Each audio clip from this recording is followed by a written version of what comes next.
जब हम data analyst बनने की जर्नी को स्टार्ट करते हैं तो हमें ऐसा लगता है कि टूल सीख लेना ही इनफ है, लेकिन ऐसा होता नहीं है। सिर्फ टूल सीख लेने से आपको एक अच्छी जॉब नहीं मिल सकती है। अगर आपको इंटरव्यू क्रैक करना है, एक अच्छा जॉब लेना है, तो आपको कम से कम रियल बिजनेस प्रॉब्लम को सोल्व करना आना चाहिए। कम से कम बेसिक अंडरस्टैंडिंग होनी चाहिए पर्टिकुलर डोमेन का, बिजनेस का। और इस सीरीज को स्टार्ट करने के पीछे केवल एक मकसद था कि आपको कम से कम डोमेन रिलेटेड टर्म्स के बारे में पता चल सके कि किस तरह के क्वेश्चंस हम सोल्व करते हैं पर्टिकुलर डोमेन में। और अगर आप इन 100 क्वेश्चनों को सोल्व करते हैं तो सबसे पहले तो आपको बेसिक अंडरस्टैंडिंग बिजनेस का हो जाएगा, और साथ ही साथ आपके सीक्वल स्किल्स भी इनहेंस होगी और कभी आप फिर पीछे मुड़ करके नहीं देखेंगे। तो मैंने तो इस सीरीज को स्टार्ट कर दिया है और आज है हमारा day 31 of 100 real business question series in SQL. तो अगर आप इस चैनल पे पहली बार आए तो इससे पहले हमने ई कॉमर्स, रिटेल और मार्केटिंग से रिलेटेड बहुत सारे क्वेश्चन को सोल्व किया है। तो अगर आपने उन वीडियोस को नहीं देखा है तो यहाँ आई बटन पे आपको प्लेलिस्ट का लिंक मिल जाएगा, जहाँ पे पहले के सोल्व किए हुए सारे क्वेश्चंस के वीडियोस एक साथ अवेलेबल है। आप वहां से कैरी ऑन कर सकते हैं। तो चलिए अपने पीजी एडमिन को ओपन करते हैं, साथ में क्वेश्चन को सोल्व करेंगे, कुछ नया सीखेंगे। तो चलिए शुरू करते हैं। सो गाइस, ये है मेरा PG admin and this is day 31 of 100 real business question series in sequel.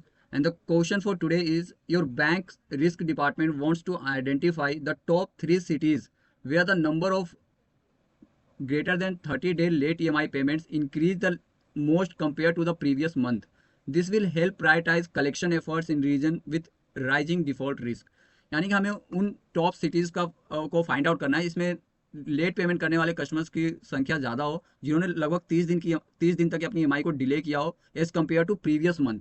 ठीक है, तो चलिए क्वेश्चन तो हमने समझ लिया, हम इस डेटा को देखते हैं। तो हम इस क्वेश्चन के लिए आज यूज़ करने वाले हैं। तो हमारे पास 3 टेबल अवेलेबल है। एक है हमारा कस्टमर्स टेबल, दूसरा है लोन्स टेबल और तीसरा EMI पेमेंट्स का टेबल। तो चलिए एक एक करके मैं आपको टेबल शो करता हूँ यहाँ पर। तो ये है हमारा कस्टमर्स टेबल, जिसमें हमारे पास कस्टमर आईडी है, फुल नेम है और सिटी है। ठीक है, जिसमें कस्टमर का पूरा डिटेल हमारे पास अवेलेबल है। दूसरा टेबल है हमारे पास लोन टेबल, यानी कस्टमर ने कौन सा लोन लिया है, किस कस्टमर ने लिया है, लोन का क्या टाइप है, लोन कब स्टार्ट हुआ है और कितने महीने के लिए उसने लोन लिया है। तो सारी डिटेल्स हमें लोन टेबल में अवेलेबल है। तीसरा टेबल हमारे पास है EMI पेमेंट्स का, यानी कस्टमर ने कौन कौन सी EMI का पेमेंट किया है। तो पेमेंट आईडी है, लोन आईडी जिस लोन से का पेमेंट हुआ है, ड्यू डेट क्या था और कस्टमर ने कब पेमेंट किया है, वो डिटेल्स हमारे पास अवेलेबल है। तो हमें सबसे पहले तो सिटीज़ फाइंड आउट करना है कि कौन कौन सी सिटी में लेट पेमेंट हुई और कितना हुआ है।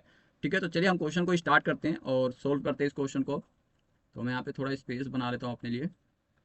ठीक है, तो सबसे पहले हम यहाँ पे लिखेंगे सेलेक्ट। अब क्योंकि हम यहाँ पे तीनों टेबल्स को यूज़ करना पड़ेगा, तो इसलिए हम यहाँ पे ज्वाइंस का यूज़ करेंगे। तो सबसे पहले हम कस्टमर्स टेबल में से सिटी ले लेते हैं। हमारे कस्टमर टेबल में सिटी अवेलेबल है यहाँ पर, तो हम सबसे पहले सिटी ले लेते हैं और कस्टमर को एज सी लेते हैं यहाँ पर। ठीक है, सी डॉट सिटी। ठीक है, दूसरा हमें चाहिए यहाँ पर EMI पेमेंट से, जो कि हमारा है ड्यू डेट, यानी कस्टमर ने कब पेमेंट किया है। ठीक है, सॉरी, कस्टमर का पेमेंट करने का डेट क्या था। तो इसमें से हम लेंगे ई डॉट ड्यू डेट। लेकिन हमें इसमें से सिर्फ मंथ ही चाहिए, ताकि पर्टिकुलर मंथ के लिए हम देख सकें, क्योंकि हमें मंथली डेटा ही निकालना है यहाँ पर। तो हम यहाँ पे डेट ट्रंक का यूज़ करेंगे। ठीक है, और यहाँ पे हम लिख लेते हैं month from EMI due date. ठीक है, और इसको हम ले लेते हैं एज पेमेंट मंथ। ठीक है, और दूसरा जो तीसरा कॉलम हमें यहाँ पे क्रिएट करना है वो होगा total count of late payments. तो इसके लिए हम लेते हैं यहाँ पे count of everything as late count ले लेते हैं इसे हम। ठीक है, ऐसे हम लेते हैं फ्रॉम जो हमारा EMI पेमेंट टेबल है, सबसे पहले हम इसको लेंगे यहाँ पर एज ई। ठीक है, इसके बाद हम यहाँ पे ज्वाइन का यूज़ करेंगे और ज्वाइन करेंगे अपने लोन्स टेबल को, loans as L, on the basis of जो दोनों में हमारे पास कॉमन टेबल है वो है हमारा लोन आईडी। ठीक है, कॉमन कॉलम तो हमारे पास लोन आईडी है। तो E dot loan ID is equal to L dot loan ID. ठीक है, और इसके बाद हम करेंगे यहाँ पर दोबारा से ज्वाइन का यूज़ करेंगे, दोबारा से ज्वाइन का यूज़ करेंगे हम यहाँ पर। और यहाँ हम ले लेते हैं हमारा जो तीसरा टेबल है कस्टमर्स टेबल एस सी। ठीक है, और इसको हम करेंगे ऑन द बेसिस ऑफ जो कस्टमर आईडी वो दोनों में कॉमन है, तो एल डॉट कस्टमर आईडी। ठीक है, और equal to C dot customer ID. ठीक है, और इसे हम ले लेते हैं।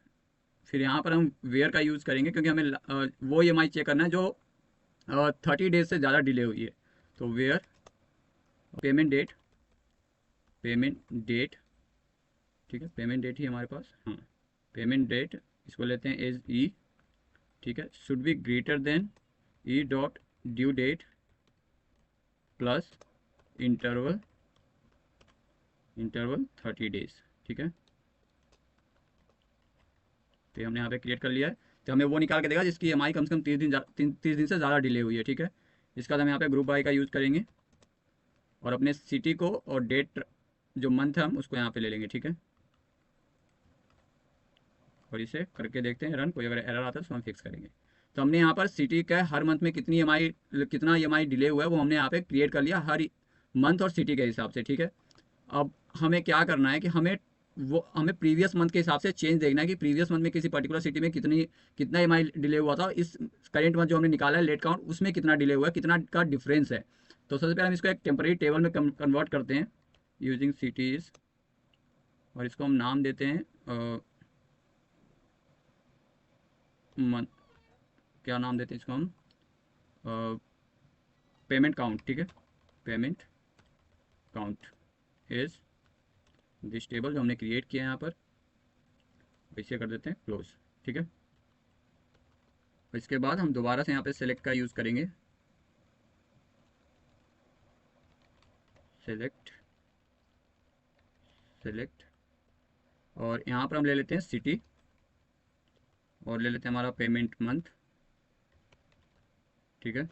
और ले लेते हैं हमारा लेट काउंट, ठीक है। अब हमें प्रीवियस मंथ का लेट काउंट यहाँ पे चेक करना है, तो इसके लिए हम यहाँ पे लैग विंडो फंक्शन का यूज़ करेंगे, ठीक है। तो यहाँ हम लेते हैं लैग और यहाँ पे हम पास कर देते हैं लेट काउंट, क्योंकि हमें लेट काउंट चेक करना है। इसके बाद हम ओवर का यूज़ करेंगे और partition by in each city के हिसाब से चेक करेंगे, तो सिटी ले लेते हैं और ऑर्डर बाय मंथ के हिसाब से कि प्रीवियस मंथ के हिसाब से इस मंथ में हमारा कितना आया है। तो प्रीवियस मंथ निकाल यहाँ पे हम ऑर्डर बाय मंथ कर देते हैं, जो हमारा पेमेंट मंथ था, पेमेंट मंथ, ठीक है। इसको हम ले लेते हैं as previous month late count, ठीक है। तो हमारा निकला है प्रीवियस मंथ में कितना लेट पेमेंट हुआ था वो निकल के आ जाएगा। अब हमें यहाँ पे डिफरेंस निकालना है कि प्रीवियस मंथ के हिसाब से करेंट मंथ में कितना डिफरेंस है। तो इसके लिए हम यहाँ पे पहले तो लेंगे लेट काउंट जो हमारा करेंट मंथ का है, ठीक है। और इसके बाद हम यहाँ पे जो हमने क्रिएट किया है इसको हम यहाँ से माइनस कर देंगे, ठीक है। इसको माइनस कर देंगे यहाँ पर, तो हमारा निकल के आ जाएगा एज लेट काउंट चेंज, ठीक है। और इसको हम ले लेते हैं फ्रॉम जो हमने टेबल क्रिएट किया था यहाँ पे पेमेंट काउंट के नाम से, इस टेबल से लेना है हमें और इसे करते हैं रन, ठीक है। तो जैसे कि आप देख सकते हैं हमने यहाँ पे काउंट निकाल लिया प्रीवियस मंथ का, और लेट पेमेंट काउंट में कितना चेंज है प्रीवियस मंथ के हिसाब से करेंट मंथ में वो भी हमने निकाल लिया है। अब हमें टॉप 3 सिटीज़ यहाँ पे चेक करना है जिनमें प्रीवियस मंथ के हिसाब से इस मंथ में इंक्रीज हुआ हो लेट पेमेंट काउंट, ठीक है। तो सबसे पहले हम इसे एक सिटी टेबल में कन्वर्ट करते हैं, इसका नाम रहेगा काउंट चेंज, ठीक है। यस दिस टेबल, यहाँ पे कॉमा लगाते हैं और इसे क्लोज करते हैं, ठीक है। इसके बाद हम यहाँ पे सेलेक्ट का यूज़ करेंगे। सेलेक्ट का यूज़ करने के बाद हम यहाँ पे लेंगे सिटी, फिर लेंगे हम पेमेंट मंथ, ठीक है। इसके बाद हम लेंगे लेट काउंट और हम लेंगे प्रीवियस मंथ लेट काउंट, ठीक है। प्रीवियस मंथ लेट काउंट, ठीक है। और लेट काउंट चेंज, ठीक है। तो इसको हम ले लेते हैं फ्रॉम जो हमने यहाँ पे टेबल क्रिएट किया है अभी काउंट चेंज के नाम से, काउंट चेंज, ठीक है। काउंट चेंज हमने यहाँ पे ले लिया है और इसके बाद हम यहाँ चेक करेंगे कि जो हमारा पहले तो प्रीवियस मंथ काउंट नल नहीं होना चाहिए, तो where previous month count is not null, ठीक है। एंड जो लेट काउंट चेंज है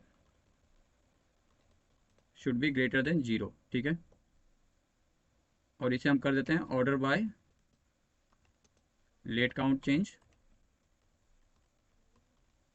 ठीक है। एंड लिमिट पहले से डिसेंडिंग ऑर्डर में करेंगे, डिसेंडिंग ऑर्डर और लिमिट 3। तो हमें टॉप 3 सिटीज़ मिल जाएंगी यहाँ पर जिनमें प्रीवियस मंथ के हिसाब से करेंट मंथ में जो EMI लेट पेमेंट काउंट है वो ज़्यादा है और इंक्रीज हुआ है। तो चलिए हम इसे रन करते हैं और हमारा यहाँ पे एक एरर आ गया है, does not exist previous month count, previous month late count है यहाँ पर, ठीक है। ऐसे करते हैं दोबारा से रन। तो हमारे पास ये टॉप सिटीज़ यहाँ पे आ चुकी है, मुंबई और बेंगलोर। थर्ड सिटी के नाम पे हमारे पास कुछ भी नहीं था इस डेटा में, इसलिए वो नहीं आया। नहीं, अगर वो होता तो वो भी हमारे पास आ जाता। तो बेंगलोर और मुंबई है, जिसमें प्रीवियस मंथ के हिसाब से एक पेमेंट काउंट, एक ईएमआई ज़्यादा डिले हुई है। देखिए आप देख सकते हैं, जो प्रीवियस मंथ में जो बेंगलोर में लेट पेमेंट था वो एक था, करेंट मंथ में दो है, यानी लेट पेमेंट काउंट चेंज जो था वो एक है। तो वैसे ही हमारे मुंबई में भी है, तो सेम है। अगर आपके पास कोई पर्टिकुलर डेटा सेट रहता है इसमें बहुत ज़्यादा वैल्यूज होती है, तो उसके हिसाब से यहाँ पे आपको डेटा शो होगा। आपको टॉप 3 सिटीज़ भी शो हो सकता है, जो भी सिटीज डिले करेंगे वो सारे शो हो सकते हैं यहाँ पर, ठीक है। अगर आपको ये सारा डेटा चाहिए तो नीचे डिस्क्रिप्शन में लिंक मिल जाएगा मेरे गिटहब प्रोफाइल का, आप वहाँ जाकर के इस डेटा को ले सकते हैं, इस क्वेश्चन को खुद प्रैक्टिस कर सकते हैं। अगर आपको कुछ भी समझ में ना आया हो इस क्वेश्चन में, या कोई भी चीज़ जानकारी कुछ भी पूछना हो, नीचे कमेंट कर सकते हैं, मैं आपको जरूर रिप्लाई करके बताऊंगा।